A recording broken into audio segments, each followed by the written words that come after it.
to go back to the video, we have 3 days until Doctor Strange and the Multiverse of Madness comes out. So in this video, I'm just going to be going over some of my thoughts, expectations going into the movie, as well as talking about my rewatches for WandaVision, Loki, and Doctor Strange. That's right, I actually rewatched all of WandaVision, all of Loki, and Doctor Strange this past weekend in preparation for Doctor Strange and the Multiverse of Madness. And in this video, I'm going to be going over certain things that I want to see from those shows continued in Multiverse of Madness, as well as just general expectations for the movie. But before we get into the videos and you're here, make sure that subscribe and notifications on, because I'll be uploading Doctor Strange and the Multiverse of Madness content all of the rest of this week. Obviously, we have the Moon Knight finale this week, but I'll also be doing my out of theater reaction, a spoiler-free and spoiler review for Doctor Strange and the Multiverse of Madness, as well as re-ranking all of the MCU movies and a bunch more content. So again, subscribe so you don't miss that. But without wasting more time, let's get into it. I also want to preface this by saying I don't want to talk about any of the leaks. I did get that big thing spoiled for me, not the thing that was in the TV spots, but if you know what I'm talking about, you know what I'm talking about. I will not be talking about that at all in this video because I don't want to be spreading spoilers. But yeah, let's get this video started by talking about stuff I want to see from WandaVision, Loki, and Doctor Strange continued in Doctor Strange and the Multiverse of Madness. So starting off with WandaVision, I do want to say that I enjoyed this show a lot more on rewatch. I think the binge factor works a lot better just because it is a show that kind of felt underwhelming each week for the bigger picture, and I think that a rewatch,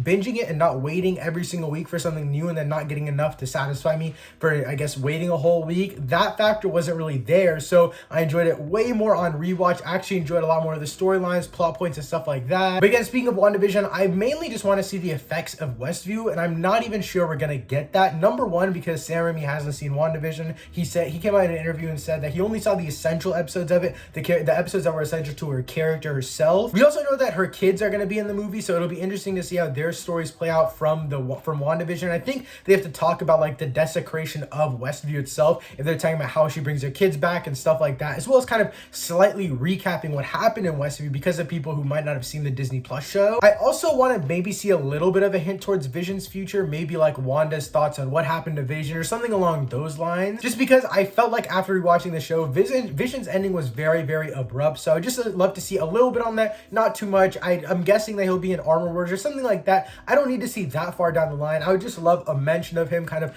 understanding a little bit more of what happened to him, but other than that, not much on Vision's side. Also, I do just want to see a lot more chaos magic. It was so sick. I love the finale a lot more on rewatch. I still don't think the show is perfect, but I think the magical elements that we had more towards the end of the show really, really shined, and I definitely want to see more of that in this movie. And then, of course, Wanda, I do think she's going to be the main real villain of this movie. My guess is that the Strangers will be the main villain like halfway through. I'll talk about that later in this video, though, because I do want to move on to talking about Loki. There's literally only two things that I want to see continued from Loki, or like ideas from Loki that I'll see in Doctor Strange and the Multiverse of Madness. And number one is just like that multiverse chaos that we had at the season finale of Loki. Just because obviously we know we're getting a Loki season 2. It'll be very interesting to see how all of that plays out. But still, I think that if they're having that big chaos event in the TV shows, I want to see something regarding that. Maybe even a mention of Sylvie or even a mention of Kang the Conqueror. But I do want to see Kang the Conqueror. That's my next point, is that I do want to see Kang the Conqueror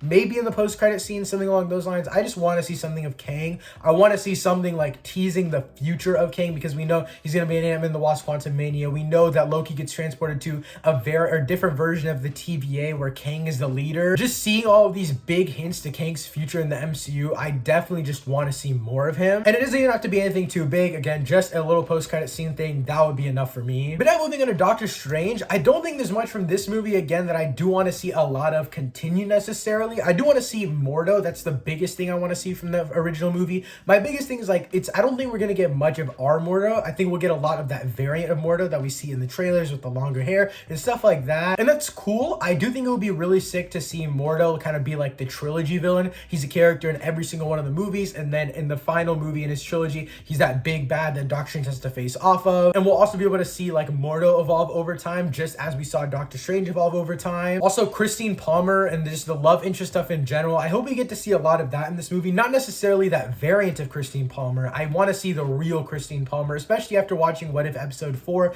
That episode specifically is just absolutely phenomenal. What If as a whole is not my favorite. It's probably my least favorite Disney Plus show, but What If episode 4 is easily one of the best episodes of MCU Disney Plus television, and that speaks a lot on it just being Doctor Strange as the main character, his love, and all of that kind of stuff. It's very, very heartbreaking, and it's a very sad episode, just seeing the possibilities of how much love gets taken taken away from him and how that impacts him. I would love to see just a love story kind of moving forward in this movie. Again, this movie's only 2 hours, so I can't be expecting like a crazy amount. And so now I just want to get into my general expectations for this movie. Again, I've tampered my expectations a lot. I don't expect massive cameos every 10 minutes like a lot of other people do. I know a lot of people are like Deadpool, Wolverine. I know I made that video talking about 10 cameos or 5 cameos that I want, but those are just possibilities. I don't need those cameos to be satisfied with the movie. Honestly, Doctor Strange is my favorite character in the entire MCU. Going into this movie, I'm expecting a great Doctor Strange movie with great mystical fights, with great battles with Wanda, a cool Illuminati story with cool cameos and stuff like that. But I think the core of the story will be Sam Raimi's filmmaking and the character of Doctor Strange. So yeah, my first general expectation and kind of my prediction is that the Illuminati will be the main chunk of the cameos. I don't think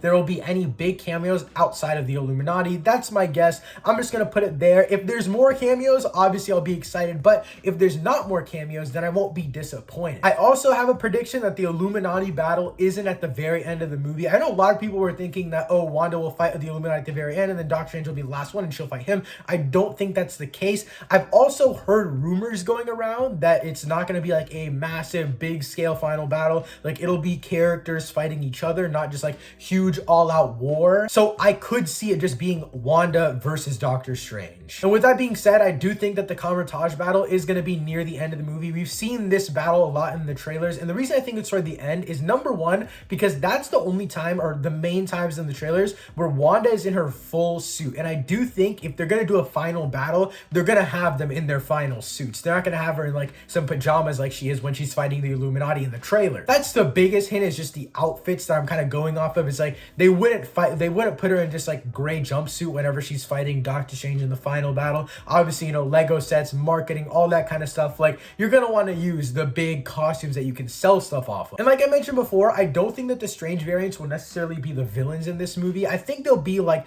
maybe more of an antagonistic figure, like halfway through the movie, 3/4 way through this movie, like the Zombie Strange, Sinister Strange, all that kind of stuff. I think they'll be the villains when he's first learning about going through the multiverse and stuff like that. But I do think that Wanda will end up being the main villain of them all. But with that being said, I do want to end out this video by just saying that I don't really know where Wanda and Strange are going to go from here. I know that they're not going to die off just because they have big futures in the MCU. Elizabeth Olsen and Benedict Cumberbatch have mentioned multiple times on the press run for this movie that they want to be in the MCU for the long run. They're still here. They're not near tired of their characters and they're very excited to keep going. So I don't see them really dying. I mean, of course, Doctor Strange wouldn't die in his own movie, but Wanda being the villain gives her a good chance to die. I just don't think it's going to happen. I think her character is too good of a character. And I think that this will add a lot of layers to her character, especially if she's gone through this villainous, then a very good guy, being part of the Avengers, and then going back more onto the dark side, and then coming back to the light. I think it will be something that we've never really seen in live action superhero movies, in superhero franchises, a character going back and forth between the light and the dark this much. And I think seeing the future of these characters is going to be very interesting, especially because the mystical art side of the MCU is my favorite side. You know, obviously there's regular superpowers, grounded, space. Mystical arts is easily my favorite, and it's just because Doctor Strange is my favorite character in the MCU. I also do expect big rewatch value from this movie because it's only 2 hours long. From what I've heard, the first 20 minutes is super fast paced. And as a whole, I'm going to be honest, I have high expectations for this movie in general because I'm a big fan of the first. I'm a big fan of Benedict Cumberbatch. I'm a big fan of Sam Raimi. I'm a big fan of the MCU as a whole in the mystical arts once again, but I'm not having high expectations because of cameos. I'm not expecting stuff like cameos wise that I did expect from like No Way Home or stuff like that. Like I'm going into this movie solely excited for Doctor Strange going into the Multiverse of Madness. But yeah, guys, that's it for this video. My expectations and just anticipation for Doctor Strange in the Multiverse of Madness. Let me know in the comments down below how hyped you are for Multiverse of Madness as the days are counting down. Also, make sure you guys hit that subscribe button and notifications on because I'll be making a lot of content on Doctor Strange in the Multiverse of Madness that you guys won't want to miss. Thank you so much for watching. I'll see you next time. Peace.